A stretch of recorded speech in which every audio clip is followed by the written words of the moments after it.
Hello दोस्तों, आपका welcome है हमारे इंजीनियर अलाउंडा ब्लॉग्स में। दोस्तों, अभी तक हम लोग एस्टिमेटिंग एंड कास्टिंग का 4 लेक्चर देख चुके हैं, जिसमें हम लोग इसमें देख चुके हैं कि बिल्डिंग में कैसे ईंट निकालते हैं, कैसे सैंड निकालते हैं, कैसे ब्रिक्स निकालते हैं। लेकिन इस वीडियो में हम लोग वैल्यूएशन के बारे में देखेंगे कि वैल्यूएशन क्यों होता है, किसी भी प्रॉपर्टी का वैल्यूएशन क्यों किया जाता है, क्या रिक्वायरमेंट होती है वैल्यूएशन करने की।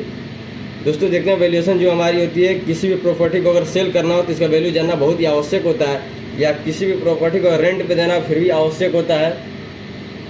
अगर उस जो भी आपकी प्रॉपर्टी है उसका टैक्स भरना हो या लीगल कराना हो उसको, यानी किसी प्रॉपर्टी का रजिस्ट्री कराना हो, अगर आपकी प्रॉपर्टी ज़्यादा रहेगी तो ज़्यादा पैसा लगेगा, या रेंट पे देना तो किस प्रकार आपका कंस्ट्रक्शन अच्छी हुआ है, इसमें पैसा आपका अच्छा लगा हुआ है, उसको रेंट पे देना तो रेंट भी अच्छी चाहिए, आपको सेल करना हो तो सेलिंग वैल्यू भी अच्छी होनी चाहिए। इसलिए हम किसी भी प्रॉपर्टी का वैल्यूएशन करते हैं। दोस्तों, अगर आप कोई भी एग्ज़ाम दें, चाहे एसएससी दें, आरआरबी जेईई दें, ऑल इंडिया की सिविल की कोई भी एग्ज़ाम दें, टॉपिक सेम रहता है। अब बस आपको कंसेप्ट क्लियर करना होता है। अगर आपको कंसेप्ट क्लियर होना तो एस्टिमेटिंग एंड कास्टिंग का कोई भी क्वेश्चन आपसे छोड़ नहीं सकता है, हर क्वेश्चन आप सॉल्व कर सकते हैं। बस आपको कंसेप्ट अच्छी क्लियर होनी चाहिए। दोस्तों, बात करें वैल्यूएशन, वो समझ के वैल्यूएशन क्यों करते हैं, वैल्यूएशन करना क्यों हमारे लिए आवश्यक है। इसके लिए हम लोग काफ़ी अच्छे से बात करते हैं। सेल करने के लिए, रेंट पे देने के लिए, टैक्स देने के लिए, रजिस्ट्री कराने के लिए हम लोग किसी भी प्रॉपर्टी का वैल्यूएशन करना काफ़ी इंपॉर्टेंट होता है। आगे हम बात करते हैं प्रॉपर्टी हमारी कितने प्रकार की होती है।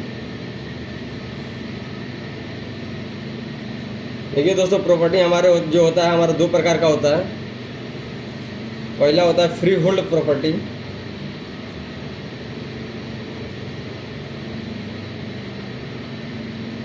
पहला क्या होता है फ्री होल्ड प्रॉपर्टी। दूसरा होता है हमारा lease hold property. Lease hold property जो फ्री होल्ड प्रॉपर्टी होता है, इसमें जो आप किसी भी बिल्डिंग का कंस्ट्रक्शन कराते हैं, अगर उस बिल्डिंग में जिस मालिक के द्वारा कंस्ट्रक्शन हुआ है, यानी इस बिल्डिंग का खुद जो ऑनर होता है इस बिल्डिंग में खुद रहता है, यानी जो भी अपना बिल्डिंग बनवाता है, जैसे आप अपना बिल्डिंग बनवाते हैं, आप अपने घर के खुद मालिक हैं, अगर आप ही उसी बिल्डिंग में रह रहे हैं तो उस बिल्डिंग को हम कहते हैं फ्री होल्ड प्रॉपर्टी। अगर आप कोई भी बिल्डिंग बनवाए, बिल्डिंग बनवाने के बाद आप उसको किसी दूसरे व्यक्ति को या किसी अनदर पर्सन को दुकान के लिए दे देते हैं, जैसे वो दुकान चलाता है, अगर उसके बदले में आपको किराए के रूप में या रेंट के रूप में कुछ पैसा देता है, वो पैसा चाहे आपको मंथली पेड करे या साल में पेड करे, उसको हम बोलते हैं लीज होल्ड प्रॉपर्टी। आपको प्रॉपर्टी 2 प्रकार की होती है, काफ़ी अच्छे समझ में आ गया होगा। पहला फ्री होल्ड प्रॉपर्टी और दूसरा lease hold property. Free hold property जिसमें ऑनर खुद रहता है उस प्रॉपर्टी में, और लीज होल्ड प्रॉपर्टी जो होती है उसमें ऑनर नहीं रहता है। वो क्या कहता है, किसी भी दूसरे पर्सन को किराए पर दे देता है और उसके बदले उसको कुछ मनी प्राप्त होती रहती है। ठीक दोस्तों, इसमें बात करें जो लीज होल्ड प्रॉपर्टी होता है हमारा, वो 9 से लेकर 99 साल के बीच में, 9 से क्या आप नीचे भी रख सकते हैं, नहीं 9 से 99 साल के बीच में इसको रेंट पे दिया जाता है। अगर आप किसी भी व्यक्ति को, आपका प्रॉपर्टी खुद की हो, का लीगल टाइप का किसी व्यक्ति को देना चाहें लीज होल्ड प्रॉपर्टी को, तो उसको क्या करते हैं कि 99 साल तक उसको आप लिख सकते हैं कि हमको इतना पैसा चाहिए, हम इतना पैसा लेना चाहते हैं आपसे। ठीक दोस्तों, यही हमारा लीज होल्ड प्रॉपर्टी होती है। अब आगे बात करते हैं लीज होल्ड प्रॉपर्टी। इसका हमारा कॉन्ट्रैक्ट साइन होता है लीज होल्ड प्रॉपर्टी के लिए।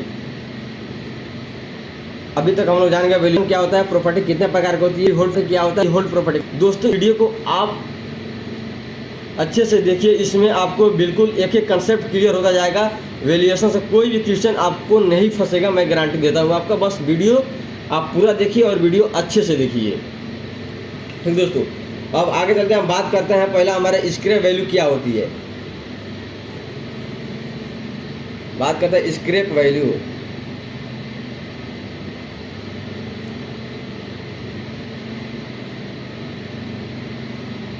स्क्रैप वैल्यू क्या होता है हमारा। दोस्तों, जो स्क्रैप वैल्यू होता है ये 10% लिया जाता है। कितना परसेंट लिया जाता है, देखिए दोस्तों, एग्जाम की दृष्टि से बहुत इंपॉर्टेंट, स्क्रैप वैल्यू कितना लिया जाता है? 10% लिया जाता है। किसका लिया जाता है? आपकी जितनी भी प्रॉपर्टी है या जो भी बिल्डिंग कंस्ट्रक्शन कर रहे हैं उसका स्क्रैप वैल्यू मानना हो तो बिल्डिंग में जितने भी ओरिजिनल कास्ट होगी ओरिजिनल कास्ट का 10% लिया जाता है हमारा कौन? Scrap value. स्क्रैप वैल्यू क्या होता है दोस्तों? अगर आप कोई भी मान लीजिए ये आपका बिल्डिंग हो गया, अगर इस बिल्डिंग में आप रह रहे हैं, इस बिल्डिंग में रहने के बाद इसकी यूटिलाइट पीरियड अगर पूरा हो गया इस बिल्डिंग का, और पूरा होने के बाद इस बिल्डिंग को आप तोड़ दिए, तोड़ने के बाद इसमें से जो भी आपका स्टील निकलता है या जितने भी लकड़ी निकलती है जिसको हम मार्केट में बेच सकें, सेल कर सकें, उसको हम क्या करते हैं? प्रॉपर्टी तोड़ने के बाद, यानी आफ्टर, मैं कह सकता हूँ आफ्टर डिसमेंटल यानी प्रॉपर्टी को तोड़ने के बाद अगर इस प्रॉपर्टी से जो भी हमारा निकलता है, जैसे स्टील निकला, दरवाज़ा निकला या कोई भी कब्जा निकला, मैं जो हम मार्केट में बेच सकें, वो हमारा स्क्रैप वैल्यू होता है। स्क्रैप वैल्यू कितना परसेंट लिया जाता है? 10% लिया जाता है हमारा स्क्रैप वैल्यू। दूसरे शब्द में आपको बात करें, यहाँ दूसरा बोल देते हैं तो आपको सैल्वेज वैल्यू एक होता है। आइए इसको भी जान लेते हैं, हमारे लिए कोई भी कठिन नहीं है। जो हमारा सैल्वेज वैल्यू होता है, देखिए दोस्तों, जो सैल्वेज वैल्यू क्या होता है? अगर मान लीजिए हमारा कोई भी प्रॉपर्टी है, मान लीजिए यही अगर हमारा प्रॉपर्टी हो गया, इसको बिना तोड़े, यानी ये मान लीजिए हमारा ये प्रॉपर्टी हो गया, इस प्रॉपर्टी को विदाउट डिसमेंटल यानी इस प्रॉपर्टी को बिना तोड़े अगर हम, जैसे हमारे मान लीजिए कि किसी प्रॉपर्टी को जो हमारा ईयर होता है ना, 100 ईयर माना जाता है कि 100 ईयर में ये प्रॉपर्टी हमारा ख़राब होने लगती है। 100 मतलब 100 साल तक काफ़ी अच्छी इसका स्ट्रेंथ रहता है, काफ़ी अच्छा इसका मतलब देखने में भी लुक लगता है। 100 साल के बाद ख़राब होता है, यानी तो हम यूटिलिटी पीरियड किसी भी बिल्डिंग का कितने मानते हैं? 100 साल मानते हैं, यानी 100 ईयर क्या हमारा यूटिलिटी पीरियड है इस बिल्डिंग का। अगर देखिए इस बिल्डिंग का हमारा अगर 100 साल पूरा हो गया, यानी यूटिलिटी पीरियड ख़त्म होने के बाद इस बिल्डिंग को यहाँ तो हम तोड़ दिए, तोड़ने के बाद जो इसमें से निकला माल उसको बेच रहा है तो उसको स्क्रैप वैल्यू बोल रहा है। इसको बिना तोड़े, यानी तोड़ने से पहले नहीं होता है कि मान लीजिए कोई भी आपका बिल्डिंग होता है, ख़राब होता है, उसी को कोई खरीदने मिल जाता है, कहता है मैं इसका मेंटेनेंस करा लूँगा। अगर इसी बिल्डिंग को बिना तोड़े यानी विदाउट डिसमेंटल के द्वारा अगर इसका बिल्डिंग को बेच देते हैं यानी सेल कर देते हैं, तो जो भी वैल्यू आपको प्राप्त होती है वो हमारा सैल्वेज वैल्यू होता है। मैं उम्मीद करता हूँ आप लोगों को काफ़ी अच्छे से ये समझ में आया होगा। आगे देखते हैं, तीसरा एक हमारा वैल्यू है मार्केट वैल्यू। अब दोस्तों बात करते हैं हमारा मार्केट वैल्यू क्या होता है। जो हमारा देखिए मार्केट वैल्यू क्या होता है दोस्तों? मान लीजिए कोई भी आप प्रॉपर्टी बना ले, मान लीजिए एक प्रॉपर्टी आप ये दिल्ली में बना दिए, दिल्ली में किसी भी गली में बना दिए। दूसरा प्रॉपर्टी हम मान लीजिए गाजियाबाद में अगर बना दिए, देखिए पहले यहाँ पतला गली था, यहाँ चौड़ा सड़क था, तो इस बिल्डिंग प्रॉपर्टी का जो रेंट था ये भी 20 स्क्वायर है, ये भी 20 स्क्वायर है, दोनों ये प्रॉपर्टी आपकी। अगर इस प्रॉपर्टी का मान लीजिए 10 लाख रुपया इसका वैल्यू है, इसका भी 10 लाख रुपया बनाने में लगा, लेकिन यहाँ पे आपका बहुत मतलब बड़ा रोड मिल रहा है। बड़ा रोड मिलने के चलते इसका वैल्यू 5 साल में लगभग 5 साल में क्या इसमें 10 लाख रुपया है। अगर 5 साल के बाद बात करें तो ये वैल्यू आपको कितना मिलेगी? मान लीजिए 15 लाख में ये आपका प्रॉपर्टी बिक रहा है। अगर ये प्रॉपर्टी है, पहले यहाँ पतली गली था, लेकिन बाद में 5 साल के बाद यहाँ का आगे इससे भी डबल रोड बन गया, इससे भी डबल मतलब सुविधा हो गई इस बिल्डिंग के पास। तो यही प्रॉपर्टी पहले 10 लाख की थी, लेकिन यही प्रॉपर्टी कितने 20 लाख की बेच रही है। यानी इन दोनों हमको देखने को नज़र आ जाए, जिस प्रकार आपके मार्केट डेवलप होता है इसी प्रकार आपकी किसी भी प्रॉपर्टी का वैल्यू इंक्रीज करने लगती है। ठीक दोस्तों, यही हमारा मार्केट वैल्यू होता है। मैं उम्मीद करता हूँ आपको मार्केट वैल्यू काफ़ी अच्छे से समझ में आ गया होगा। अगर चौथा बात करते हैं तो ये हमारा होता है बुक वैल्यू।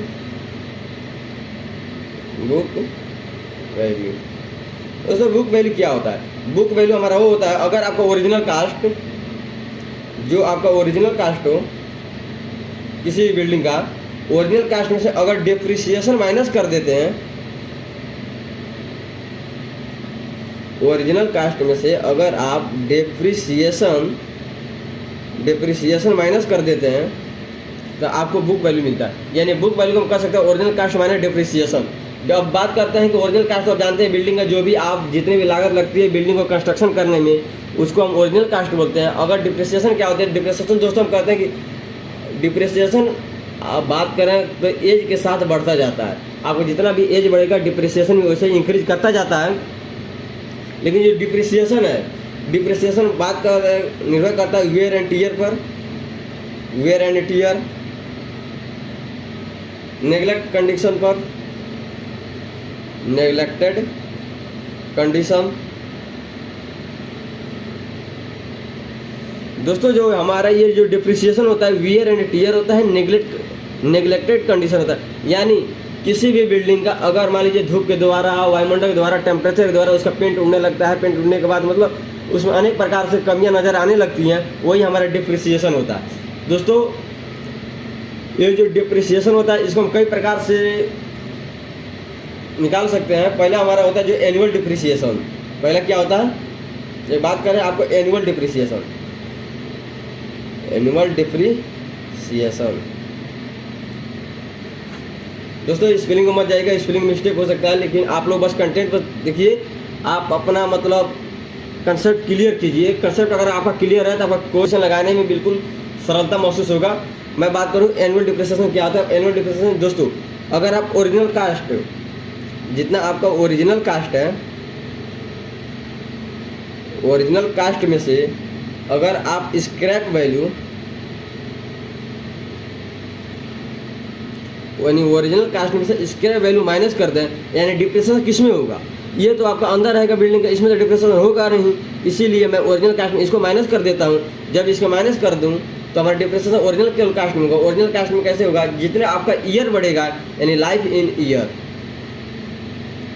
यानी ईयर के साथ आपका डिप्रेशन बढ़ते जाता है। यानी आपका एनुअल डिप्रिसिएशन का एक फार्मूला आ गया कि original cost minus scrap value, original cost minus scrap value अपन लाइफ इन ईयर, यानी एनुअल डिप्रिसिएशन इस फार्मूले की मदद से आसानी से निकाल सकते हैं। उसके बाद मैं बात करता हूँ डिप्रिसिएशन वैल्यू। डिप्रिसिएशन वैल्यू कैसे निकाला जाता है इसको देख लेते हैं एक बार। दोस्तों एक और फार्मूला है डिप्रिसिएशन का, यहाँ देखिए डिप्रिसिएशन। जो हमारा एक डिप्रिसिएशन वैल्यू होता है ये होता है पी ब्रैकेट में 100 माइनस RD अपन 100 पावर n। जो हमारा P होता है ये हमारा क्या होता है, कास्ट होता है। जो RD होता है ये हमारा होता है rate of depreciation, rate of depreciation. और जो n होता है ये होता है नंबर ऑफ ईयर। आप एनुअल डिप्रिसिएशन कैसे निकालेंगे ये भी फार्मूला आप काफ़ी अच्छे से जान गए। और डिप्रिसिएशन वैल्यू क्या होती है, पी ब्रैकेट में 100 माइनस RT अपन 100 पर पावर n। अब मैं पी आप जान गए क्या होता है, कास्ट होता है। RD क्या होता है, रेट ऑफ डिप्रिसिएशन होता है। n क्या होता है, नंबर ऑफ ईयर होता है। और आगे बात करते हैं हम लोग कि डिप्रिसिएशन अगर आप 100 साल में हम वैल्यू रखना है, जो RD का वैल्यू होता है हमारा कांस्टेंट होता है। अगर आपको देखिए यहाँ मानते हैं RD, यहाँ मानते हैं number of year, number of year. अगर आपको यहाँ पे 100 साल से कम का डिप्रेशन निकालना है, यानी किसी बिल्डिंग का हम लोग आगे कितना मानते हैं 100 साल का डिप्रेशन हमको निकालना है, कितना होगा हमारा डिप्रेशन 100 साल के लिए, इसका वैल्यू 1 रखेंगे। यानी यहाँ जो RD का वैल्यू रहेगा 1 पुट करेंगे। अगर हमारा यही डिप्रेशन 75 वर्ष के लिए हुआ तो यहाँ 1.3 कर देंगे। अगर यही डिप्रिसिएशन हमारा 50 वर्ष के लिए हुआ तो यहाँ 2 कर देंगे। अगर ये 25 वर्ष के लिए हुआ तो यहाँ कितने 4 करेंगे। अगर ये 20 वर्ष से कम हुआ यानी अप टू 20, इसको करेंगे कितना 5। यानी जिस प्रकार आपका अगर ईयर बढ़ता जाता है इस प्रकार वैल्यू कम होती जाती है, या ईयर बढ़ेगा तो वैल्यू कम होगी, ईयर घटेगा तो वैल्यू ज़्यादा होगी। यानी 20 वर्ष से कम करेंगे तो 5 होगा। यानी एक बार बात करें जितने भी जैसे ईयर बढ़ेगा आपका उसमें डिप्रिसिएशन वैल्यू ज़्यादा आने लगती है। फिर दोस्तों अब बात करें हम लोग अगला टॉपिक, तो अगला टॉपिक हमारे सिंक फंड। दोस्तों अगला टॉपिक हमारा है सिंकिंग फंड।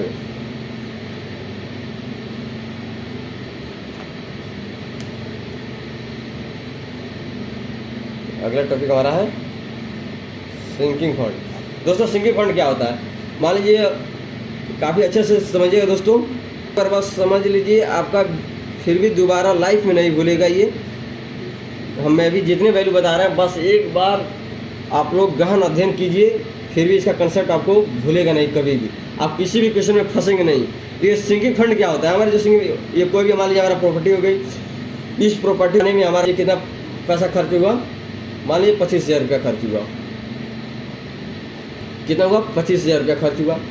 इस प्रॉपर्टी को बनाने में 25,000 खर्च हुआ। मैं अभी आपको बताया किसी भी प्रॉपर्टी का जो वैल्यू होता है कितना होता है, 10% होता है, और इसके बाद 10% हुआ। देखिए ये प्रॉपर्टी हमारा 100 वर्ष के लिए हमारा इसका यूटिलिटी रेट जो है हमारा 100, यानी 100 वर्ष आसानी से चल सकती है, बाद ये आसानी से नहीं चल सकती है, इसमें दिक्कत आ जाएगा।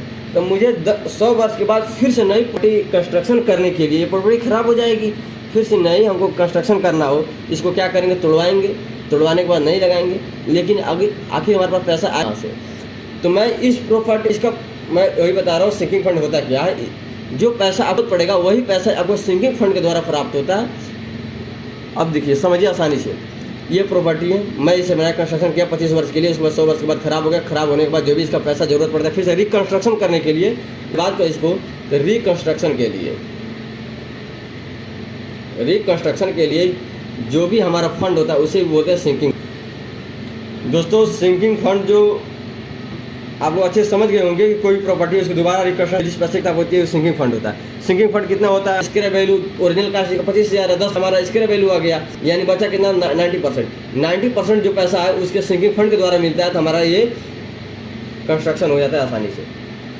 दोस्तों ऐसे ही देखते हैं इसका सिंकिंग फंड निकालने का फार्मूला क्या होता है। माने इसका देखिए क्या होता है, कोई भी अगर आप इसका इंस्टॉलमेंट निकालें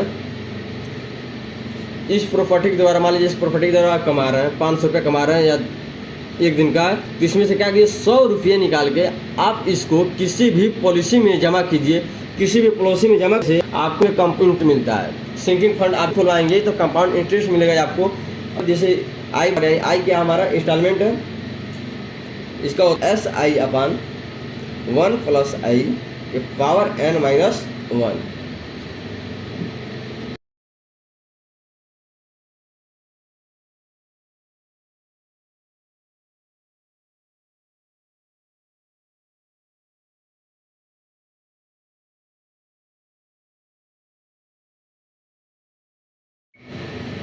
देखिए दोस्तों जो I बराबर है SI/1 + I के पावर n-1, यानी जो I हमारा कंपाउंड इंटरेस्ट है और S जो हमारा इंस्टॉलमेंट है, जितना रुपया हम लोग जमा करेंगे, जितना रुपया हम लोग कंस्ट्रक्शन के बाद ओरिजिनल कॉस्ट आएगा वो हमारा S है, और N है नंबर ऑफ ईयर्स है, यानी कितने सालों तक हम इसे जमा करेंगे और कितने सालों बाद हमको इसे रिकन्स्ट्रक्ट करना है।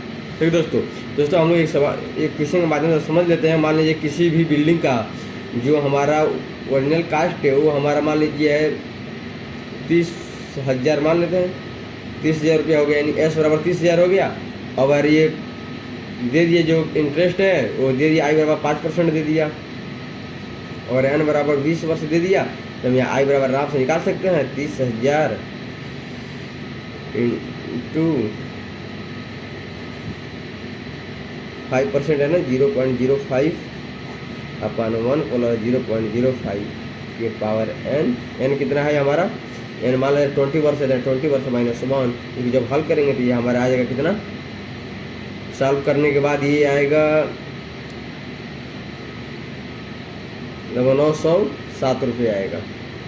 ठीक दोस्तों, यही 907 रुपया हम लोग अगर एक किस्त में जमा करें तो 20 साल में हमारा रिकन्स्ट्रक्ट करने का पैसा हमारा आ जाएगा, यानी 90% पैसा आ जाएगा। 90% आ जाएगा, 10% स्क्रैप वैल्यू मिल जाएगा, हम फिर से अपनी बिल्डिंग को रिकन्स्ट्रक्शन करते हैं। यही हमारा होता है सिंकिंग फंड। मुझे उम्मीद है दोस्तों ये आप लोग अच्छे समझ में आया। अगर आप लोग को अच्छे समझ में नहीं आया है तो वीडियो को दोबारा देखिएगा। दोबारा देखने के बावजूद भी नहीं आ रहा तो कमेंट अवश्य कीजिएगा, मैं आप लोग को फिर से दूसरे तरीके से समझाने का प्रयास करूँगा। ठीक दोस्तों, अब इसके बाद करें, एक और वैल्यू बचा है हमारा capitalised value.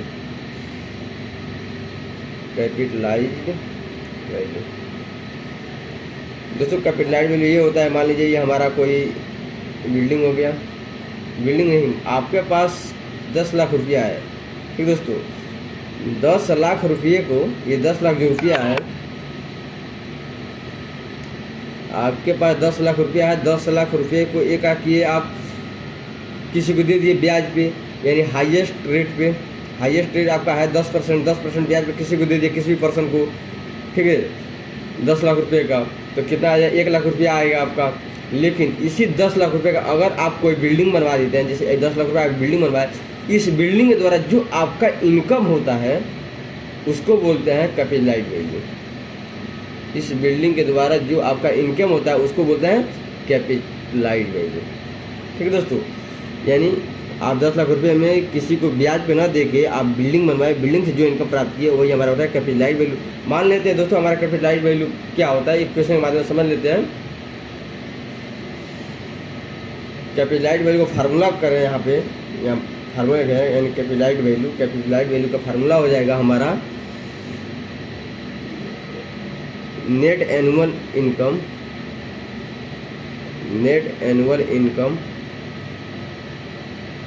Into year of purchase. यानी इस बिल्डिंग से आपको कितना इनकम हो रहा है टोटल, और ईयर ऑफ परचेज में मल्टीप्लाई करा देंगे तो आपको कैपिटलाइज्ड वैल्यू मिल जाएगा। मान लेते हैं कि कोई भी बिल्डिंग का हमारा जो नेट एनुअल इनकम है, मान लेते हैं 1000 रुपया है। ठीक है, जो हमारा परसेंटेज यानी किसी भी इस बिल्डिंग का मैक्सिमम जो हाईएस्ट रेट है वो हमारा 4% मिल रहा है किसी भी व्यक्ति को देने पे, जो हमारा इंटरेस्ट मिल रहा है। तो हमारा ये बता दो कि कैपिटलाइज्ड वैल्यू क्या होता है। कैपिटलाइज्ड वैल्यू होता है net annual income upon year of purchase. या नेट एनुअल की हमारा है 1000 रुपया है, और ईयर ऑफ परचेज क्या होगा, मान लीजिए हमारा 100 साल उसको मानते हैं तो 100 यहाँ कर दीजिए, और 4% मिल रहा है तो यहाँ 4 से डिवाइड कर दीजिए, आपका यह आ जाएगा 25, यानी ये आ जाएगा 25,000 रुपया। यानी जो ये 25,000 रुपया है यही आपका क्या है, कैपिटलाइज्ड वैल्यू है, 25,000 रुपया। ठीक है दोस्तों, मैं उम्मीद करता हूँ आप लोग के ये वीडियो देखने से जितने भी टॉपिक मैंने बताया आप लोग को इसका कंसेप्ट टोटल काफ़ी अच्छे से क्लियर हो गया होगा। मिलते हैं फिर से दोस्तों अगले वीडियो में। अगर वीडियो आपको अच्छी लगी तो लाइक कर दीजिएगा, चैनल बनाए हो तो सब्सक्राइब कर दीजिएगा, बेल आइकन दबाना मत भूलिएगा ताकि हमारे वीडियो का हर एक नोटिफिकेशन आप पास पहुँच सके। धन्यवाद दोस्त, मिलते हैं अगले वीडियो में।